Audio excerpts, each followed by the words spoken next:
Պարոն Ղազարյան, նախորդ անգամ ազգային ժողովի փոխնախագահ Ռուբեն Ռուբինյանը նույն այս ընդունելության շրջանակներում բոլորին ընդունել էր բացի ձեզանից։ Այսօր մտավախություն չունեք, որ նույնը կարող է անել նաև Հակոբ Արշակյանը։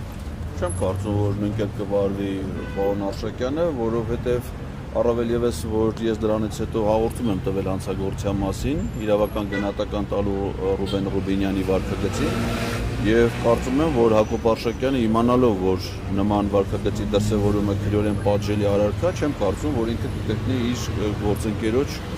արդեն կատարած ենթադրյալ հանցագործությունը եւ կներկայանա իրենց իսկ կողմից սահմանված ժամին ընդունելության։ Այսօր նաև մեկ այլ հանդիպում էր նախատեսված հանձնաժողովի անդամների հետ, որը չկայացավ, ինչն էր պատճառը։ Ինձ զանգեցին ազգային ժողովի աշխատակազմից, հենց ընդունարանի աշխատակիցները պարզապես տեղեկացրեցին, որ այդ ընդունելությունը հետաձգվում է, որովհետև այդ պատճառ չեն ասել, թե ինչ պատճառով է հետաձգվում։ Ես կարող եմ ենթադրել, այս մի քանի օրերի հանդիպումներին գալուց ընդունելության ես հասկացել եմ հետևյալը, որ հանձնաժողովի ոչ բոլոր անդամներն են գալի ընդունելության եւ ներքին պայմանավորվածություն ունեն, որ ամեն մի ընդունելությանը падգամավորներից մեկն է մասնակցում։ Ամենայն հավանականությամբ ենթադրում եմ, ես դա կճշտեմ, ընդունելության պետք է գա երևի ԿՊ-ական падգամավոր իր հերթն է եղել։ Եվ չեմ կարծում, որ իզից բացի կարող է այլ քաղաքացի գրանցված լինի։ Ես վաղը երկշաբթի օրը հարցում կներկայացնեմ ազգային ժողով, թե իզից բացի քանի քաղաքացի է գրանցված եղել ընդունելության համար։ Չեմ կարծում տնտեսական հարցերի հանձնաժողովի համար շատ ընդունելություն ունի, որպես կանոն ավելի շատ հերթագրվում են սոցիալական հարցերի հանձնաժողովում, սոցիալական հարց։ Հնարավոր է, որ միայն ես եմ գրանցված եղել ընդունելության համար եւ պետք է այդ ընդունելությունը վարել քաղաքացիական պայմանագիր խմբակցության պատգամավոր, կարծում եմ։ Սա հուշում է, որ ԿՊ-ականները ցանկություն չունեն ձեր։ Ամենայն դեպս այս արդեն մեկ շաբաթ հանդիպումները, մի հանդիպում ես եմ բաց թողել դատարանի դատարանը հնարավորություն չունեցի դատական իսկի գալ մասնակցել հանդիպման։ Մյուս հանդիպումներին քաղաքացիական պայմանագիր խմբակցության պատգամավոր չի եղել, այսինքն կայացել են այն հանդիպումները, որտեղ մի դեպքում եղել է Հայաստան խմբակցության պատգամավոր, մի դեպքում խմբակցությունների կազմում չգրկված պատգամավոր եւ Ռուբինյանն էլ հրաժարվել է հենց տուլ, այսինքն փաստացի ձեր այդ դատողությունը, ենթադրությունը հիմնավոր է, որ ըստ էության այս պայմանությամբ ամենայն դեպս խուսափում են այս հանդիպումներից։ Պարոն Ղազարյան, Ռուբեն Ռուբինյանը ձեր մասին գրառում էր արել, անդրադառնալով Գեղամ Նազարյանին վերաբերյալ ձեր ասացին, ասում է ինչպես կարող է զոհվածի հոր նկատմամբ նման արտահայտվել եւ երեք էլ ճեպազրույցում Վահագն Ալեքսանյանն էր ասում են ինչպես կարող եմ հանդիպել մի մարդու հետ, ով ասում է լապ կտամ, ԿՊ-ական պատգամավորները հավանաբար ձեր արտահայտություններից լապ, եթե չեմ սխալվում, լապի մասին է։ Երբ դուք ասում եք գնանք սրճարան, ես մի ամերիկանո պատվիրեմ, Լագյանով ինչ որ։ Բայց ես չեմ ասել, որ դա լապ, ինքը ենթադրել է, որ դա կարող է ախորժակն է քաշել կամ չգիտեմ ինքը մենյուից դա պետք է պատվիրացնի։ Ասել եմ, որ ինքը առատ պիտի ուտի, բայց չգիտեմ դրանից ինչի է ինքը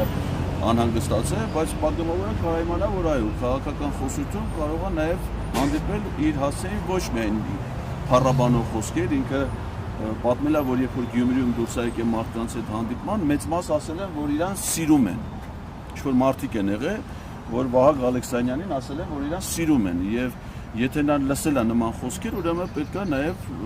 պատրաստ լինի լսելու նաև խոսքեր, որոնք իր նկատմամբ սեր չեն արտահայտում, այլ ճիշտ հակառակը պետք է անդրդումով դրան մոտենալ, դա պատճառ չպետք է հանդիսանա պատգամավորի կողմից իր պարտականությունները ատայելու հարցում։ Իսկ ինչ վերաբերում է Ռուբինյանին, չեմ ուզում շատ մեկնաբանեմ, Ռուբինյանը եթե այդպես անհանգիստ է զոհված զինծառայողների ծնողների հանդեպ հանրային գործիչների վերաբերմունքից, թող ուշադրություն դարձնի, թե ինչ վերաբերմունք են արժանացրել զոհված զինծառայողների ծնողները Եռաբլուր парքի Պանթեոնում իրենց իշխանության ներկայացուցիչների կողմից։ Ես պարզապես իմ խոսքում առանձնացրել եմ Գեղամ Նազարյանին իր հրաշափառ ողորմու սխրանքներից, անձնազոհությունից, նրա գործունեությունից, որը որևէ կերպ չի առնչվում Գեղամ Նազարյանի գործունեության հետ եւ փորձել եմ Գեղամ Նազարյանի ստվերը չգցել նրա որդու փառահեղ հիշատակի վրա։ Եվ Հայաստան դաշնքի դիրքորոշումը եւ ԿՊ-ականների ձեզ հետ չհանդիպելը, մեզ հետ հարցազրույցներում այս ամեն ինչը անլուրջ որակելը, ինչի մասին է խոսում, որ ըստ էության իսկապես Նիկոլ Փաշինյանին իմպիչմենտ հայտնելու ինքեր չկա ժողովուրդը ուզում է, որ այդ մարդը մնա Հայաստանի վարչապետի պաշտոնում, ինչ է հուշում այս ամենը ձեզ։ Իրենք շատ լավ հասկանում են, որ սա իսկապես շատ լուրջ է, հասկանում են դրա լրջությունը, ինչպես կարող է անլուրջ որակվել մի process, որը նախատեսված է Հայաստանի Հանրապետության Սահմանադրության եւ բխում է պատգամավորների իրավասություններից, նրանց պարտականություններից։ Այդ իմաստով կարելի է համարել, որ առհասարակ նրանց ցանկացած գործունեություն պետք է անլուրջ լինի, չի կարող Սահմանադրությամբ օրենքով սահմանված գործընթացները անլուրջ որակել։ Ես կարծում եմ, որ ճիշտ հակառակ իրենք գնահատելով, հասկանալով դրա լրջությունը, հասկանալով այդ զարգացումների հնարավոր հետևանքները, իրենք են փորձում խուսափել, անլրջացնել, սենց կրավորական կեսվածք ընդունել, բայց ներսում ունենալով լուրջ անհանգստություն։ Ինչպես կարելի է անլուրջ համարել մի գործընթաց, որի մասին վերջին 10 օրվա ընթացքում խոսում է ողջ հասարակությունը։ Ես արդեն ոնց որ թե չկա մի հարցազրույց, որ որևէ հասարակական գործիչ, քաղաքական գործիչ գնա միտեղ հարցազրույցի եւ նրան լրագրողները այդ հարցը չտան, ազգային ժողովում այդ հարցը քննարկումների առարկա չդառնա, երկու խմբակցություն դրա վերաբերյալ հայտարարություն անի, ինչպես կարող այդ ամեն ինչը համար։ Սա իսկապես շատ լուրջ է եւ կարծում եմ, որ իրենք հասկանում են դրա լրջությունը եւ հենց դրանից են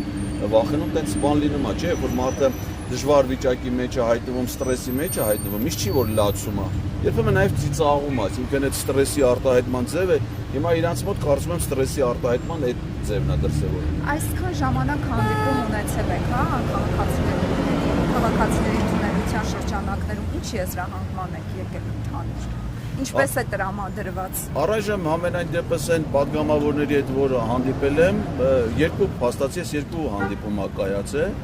Մեկ Հայաստան խմբակցության պատգամավոր պարոն Ղազարյանը եւ մյուսը Գեգամ Նազարյանը։ Գեգամ Նազարյանը առասարակ խուսափեց հարցերին պատասխանելու, նրա այդ հանդիպումը չի կարելի ֆունկցիոնալ համարել, ավելին ասաց, որ ինքը նույնիսկ տեղյակ չի կառավարության գործունեության ծրագրին, չի ծանոթացել եւ ինքի պարտականությունները կատարելուց թերանում է, դա խոստովանել է,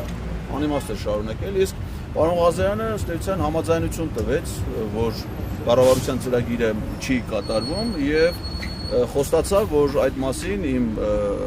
առաջարկությունը կփոխանցի նաև իրենց խմբակցության, իրենց հանձնաժողովի մյուս բոլոր պատգամավորներին, որտեղ ինքը այդ պահին ներկայացնում էր իրենց հանձնաժողովը, այլ ոչ թե խմբակցությունը կամ իրեն անձնապես։